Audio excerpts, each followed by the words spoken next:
Racism, by definition, to me, and this is not just to me, it's a grammatical thing, right? If you have a word that ends with ism and ism, it is almost by definition two things: an ideology and a system. So you think of other examples: communism, socialism, capitalism, fascism. These are ideologies. They're ways of viewing the world, seeing the world. They're also ways of organizing it, right, as a system. So at a systemic level, people of color can't really effectively exercise racism. Now, at the ideological level, I will be more than happy, for the sake of argument, to say that at the ideological level, anybody can be racist. Anybody can have a racist belief. But it's like, I can be a capitalist up here in North Korea, but I ain't getting very far with that, right? I can't actually effectuate my capitalist thinking into capitalism in practice. I could be a communist in a capitalist economy, but I'm not getting very far with that. It's sort of like, I guess the analogy I would use, if you have a stationary combustion engine and there's no fuel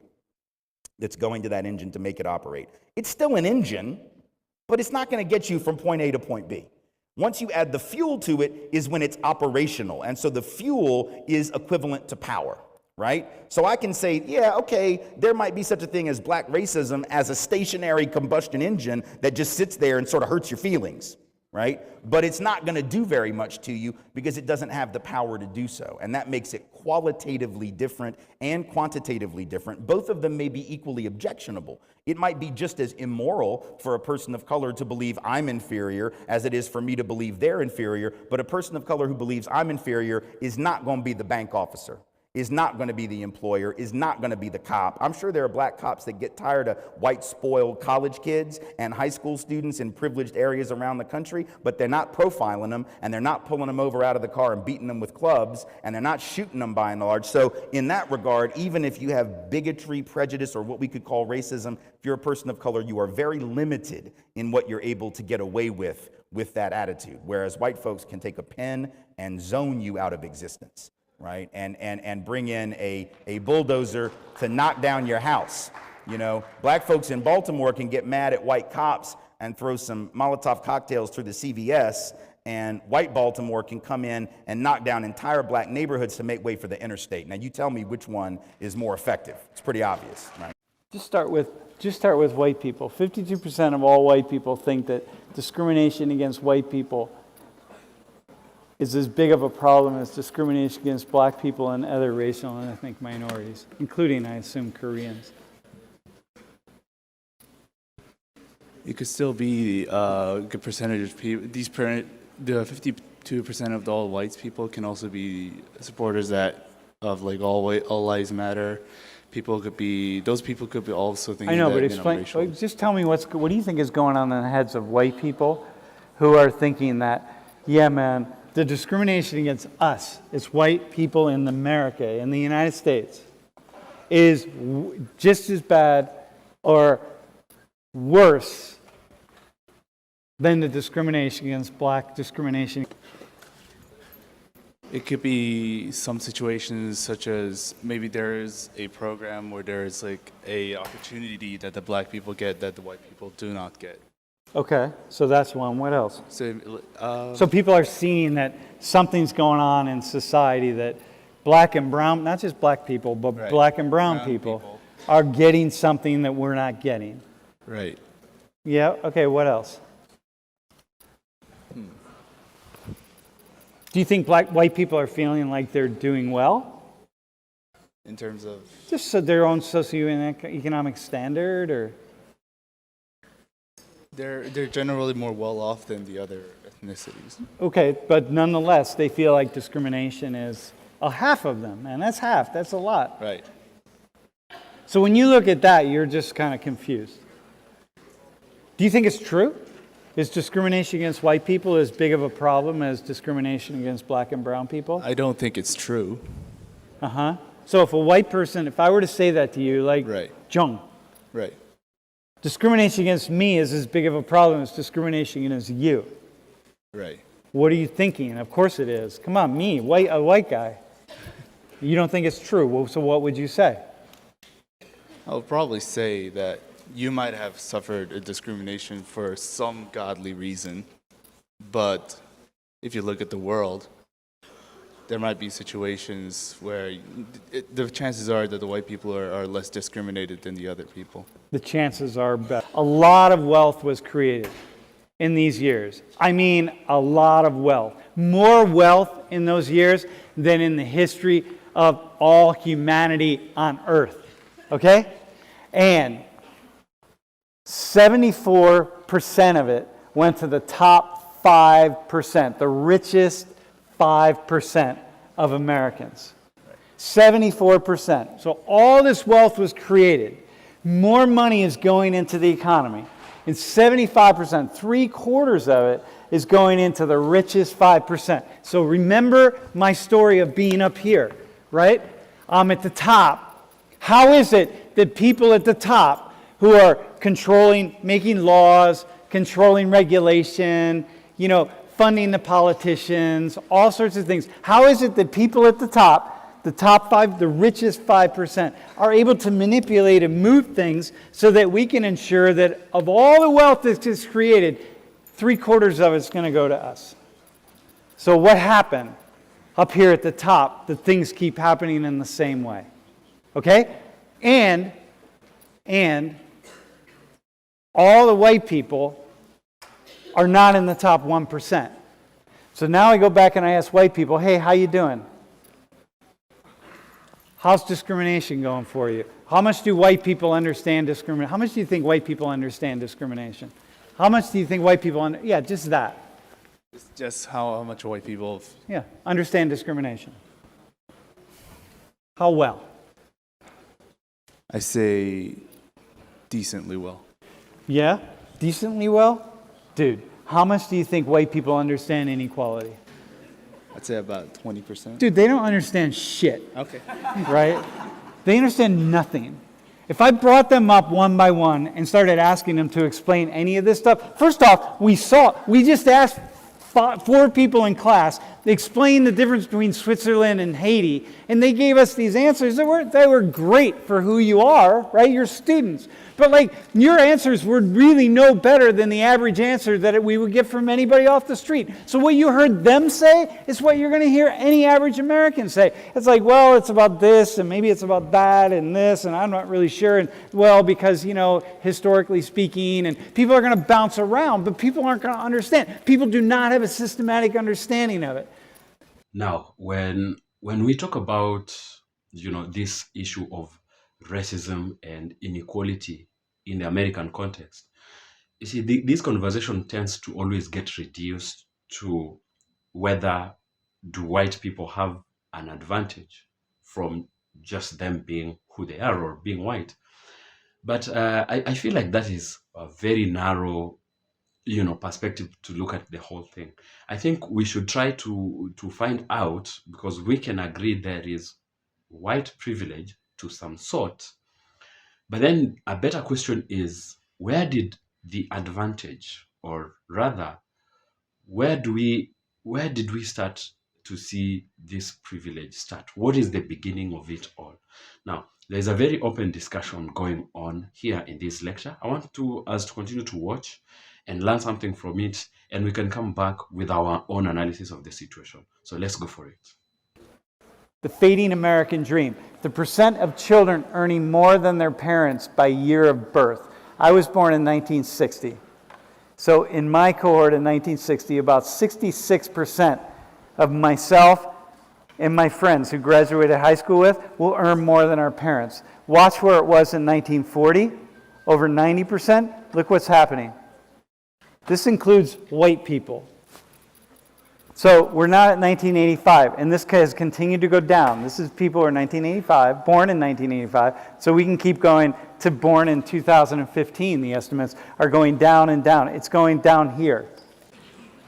It'll say my life sucks. Yeah, you're going to say, there's a problem here. Right. And the problem is what?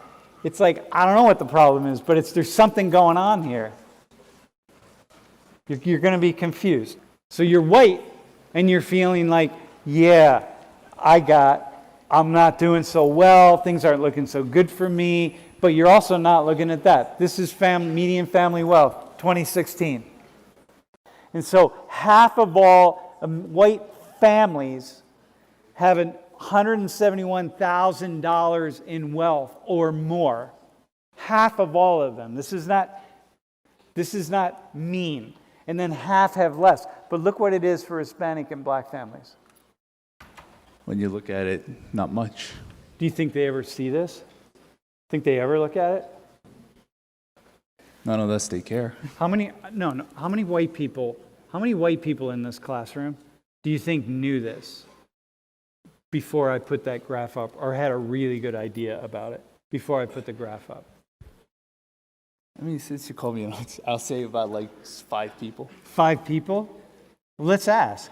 Don't lie, my white friends. You're on the white team right now. White people don't lie. We never lie.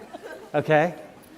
How many of you, if I'd asked you before we put this up here, how many of you could have had a pretty, maybe not, I don't mean the exact numbers, but knew that, yeah, man, there's this pretty serious inequality between white families and black and brown families, like serious, when we add up wealth. So how many of you could say, like, just white people, like, yeah, I got this. Raise your hands. Wait, hang on, let's count them, man. You said 5. So we're at, like, I'm seeing like 20, maybe even 25. 20, okay, that's cool. Most people aren't thinking it though, right? Here, look at this one. Median household income by race. Look at Asians, by the way. You know why Asian is so high? Household income? We work too hard, I guess. You work hard? No. There's also, we also know that in families, like Asian tend to work both roles. Dude, you're more likely, okay, Asian in the United States. Yes. You ready? Asians are more likely to be new immigrants. Right. New immigrants are more likely to live in larger households with extended families. Right. So you're going to have like cousins and uncles and grandparents. It's household income. So all the income is being pooled together. Right. So you're naturally going to have more income. You could have like an Indian family of under one roof of 9 people. They're all working at 7-Eleven, but they pull all their money together, and that's a lot of money, man. Not that Indians work at 7-Eleven. Okay. So listen, man. Also, because Asians being more likely to be recent immigrants are more likely to come with professional degrees and make more money and so on. So here's the deal. Y'all, you ready? Remember King of the Mountain, King of the Hill. We're all like working to get ahead. Choice, chance. So like these 2 people on average, so we take they're representing the black community and the Hispanic community. So they're down here. The Asian, Native American community, by the way, is out here, right? They're back here, behind the door. That's how far back they are. And so everybody is working to get ahead. And then we come back here to this thing, that if, you ready? People have an equal chance. Dude, if you work hard, people have an equal chance to get ahead if they just work really hard. So here's the problem. What's your name? Stephanie. Melissa, Stephanie, and Melissa. Okay? Now, mind you, be aware of the following. It may be that the richest person in class is Hispanic or is black. I have no idea. We're just going with these numbers here for a second. So Stephanie and Melissa, so they're going to work really hard, because this is the thing, work hard to get ahead. But while they're working hard to get ahead, the Asian team is also working hard, and so is the white team. Man, the white team's working hard. What do you think? White people are just chilling? White people are working too. And he's going to work as hard. What's your name, bro?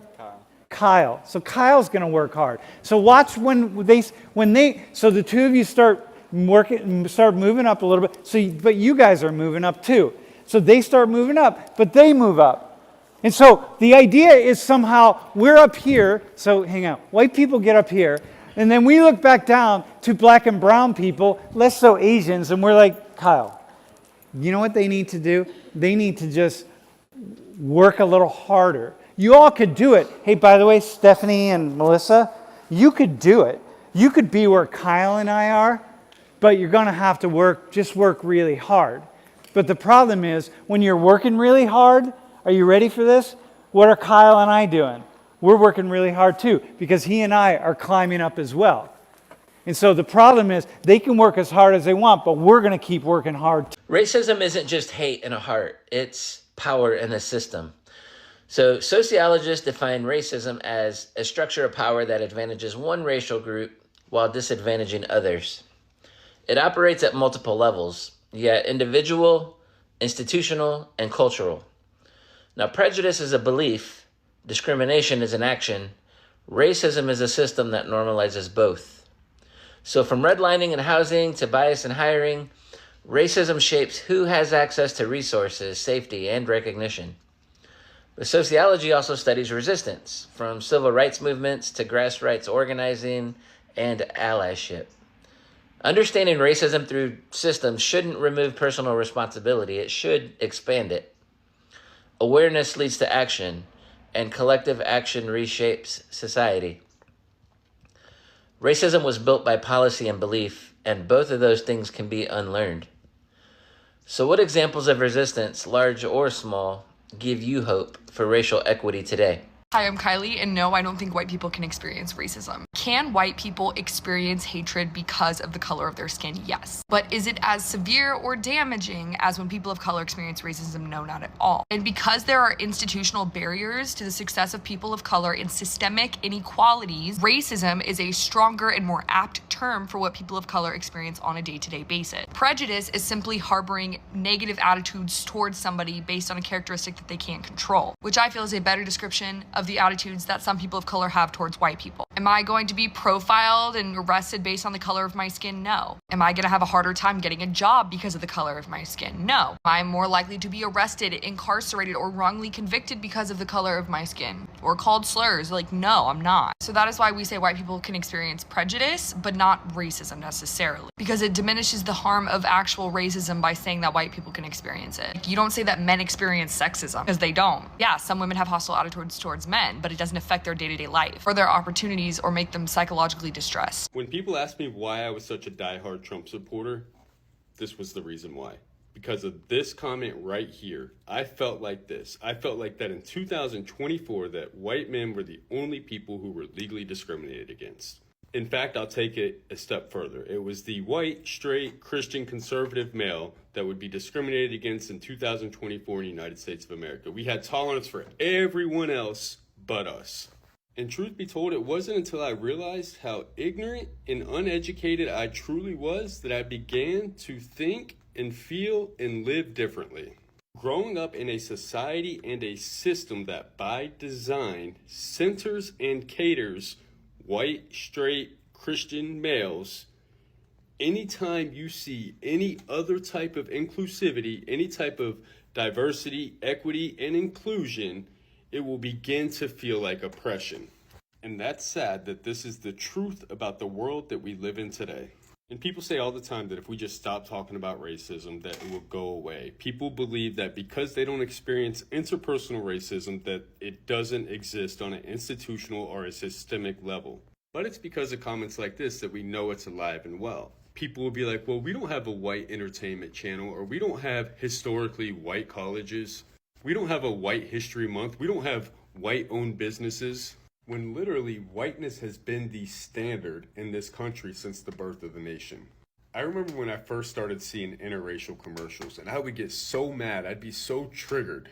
And I'd say things to myself and to friends and family. I don't care what you do. I don't care about interracial dating, but why do they have to shove this down our throat? And the same thing with gay pride or trans talk. I would get so triggered. I don't care what you do, but why do you have to shove it down our throat? But could you imagine for 1 second being a member of one of these marginalized groups growing up in this country?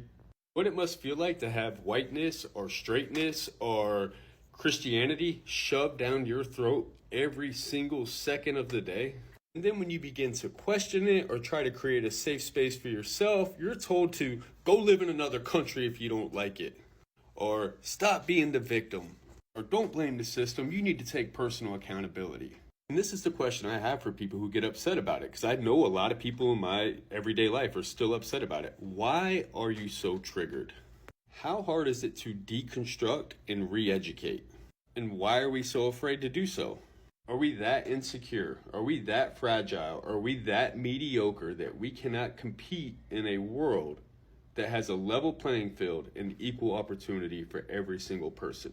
I mean, hell, if we really think about it, if we really want to get mad, we need to get mad at our ancestors. We had a 400-year head start, and many of us are still living in the trailer park. But for real though, why does inclusivity feel like oppression to us? Why do we get so triggered? Why do we think it's a zero-sum game? Why do we look at it as a piece of pie in which if somebody else gets a piece of the pie that we don't get our piece? And I have a very unpopular belief that I'm going to share with you, and I stand on it, and many people are going to be triggered by this. But in 2024, if you're white in America, you're racist, unless you've actively chosen to do the work to become less racist. But by default, if you're born into this system with our institutions, the way that we are taught, programmed, and conditioned, through no fault of your own, you have been taught and programmed to be racist. And this is why education is so important. And don't take it personal. I'm not attacking your character unless you willfully refuse to learn. I'm attacking your education and your beliefs. And I challenge you to become willing to see the world from a different perspective. That's all. That simple. So ask yourself this question, one simple question. Are you up for the task? Are you willing to learn? Now, I personally love to look at race from an institutional point of view, because if you look at many people's arguments, then they really will confuse racism with prejudice and other sorts of discrimination. The truth is, everybody gets prejudiced. I mean, you can dislike someone, you can hate me, but for as long as you hating me doesn't disadvantage me in any way, that's okay. And that's what I would say white, black, yellow, or whatever the color can get prejudiced. But when we talk about racism, we must not try to confuse it with prejudice, in that racism has to take this form of institutional advantage. Who can access opportunities better? Who can actually get, who do we tend to see like policies, certain policies have created an advantage for or disadvantage for? That is when this racism thing really will make sense, because anybody can hate anybody. By the way, black people don't all love each other, neither do white people, neither do any other different people. We have people that hate each other. We have people, and that's okay. For as long as you hate me and it doesn't affect me, that is okay. But then what we're talking about here is policy, is institution, who gets to access something that another one cannot, who is limited when it comes to certain opportunities. I think that is the point that creates all the difference here. Now, in this particular lecture by this professor, there is a certain argument that says black people and people of color cannot easily catch up, or would really be so hard to catch up with white people, because in as much as black people and people of color are working really hard, then white people are equally working as hard as them.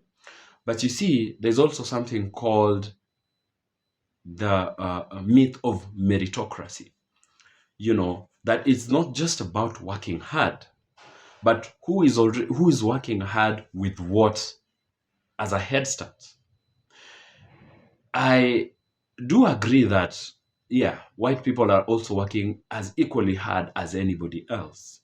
However, the truth is they're already up there in the ladder, while the competition they're facing is really down, the socioeconomic ladder. So in as much as everybody's working to move, the starting point, the playing field is not leveled. And this is not to say that every white person is born with millions of money in their bank accounts, trust funds and a big mansion and everything. No, that's not true. We do have struggling white people. We do have poor white people. And equally, we have successful black, wealthy black families in America and across, across the world, However, we're not looking at this from individual levels, perspectives of one person to another. We're looking at it from the general perspective. Generally, we'll say that institutions that are in effect today, institutions that are still determine about everything today, were actually created at a time when Black people and most minorities and other people of color were excluded generally from taking part, from even voting, even being in leadership, even the education systems. If you look at them in cases of Africa, for example, you look at how the education system was formed, and its colonial legacy. It was meant to create people that might be black or colored, but they work for white people. These things need to be overhauled generally if the playing field has to be fair. So this is not to say that there are no white struggling people, that all of them are always well off, but we're talking about the beginning of advantage for those that do. And it is an undeniable fact that white people have had an advantage. It's not trying to blame the modern white people, but it is a reality, a lived reality, that they have inherited systems that have given them a sort of an advantage to some level, not everybody exactly, but to a given level, you already have a head start. And that is all the difference that is created here. So saying that,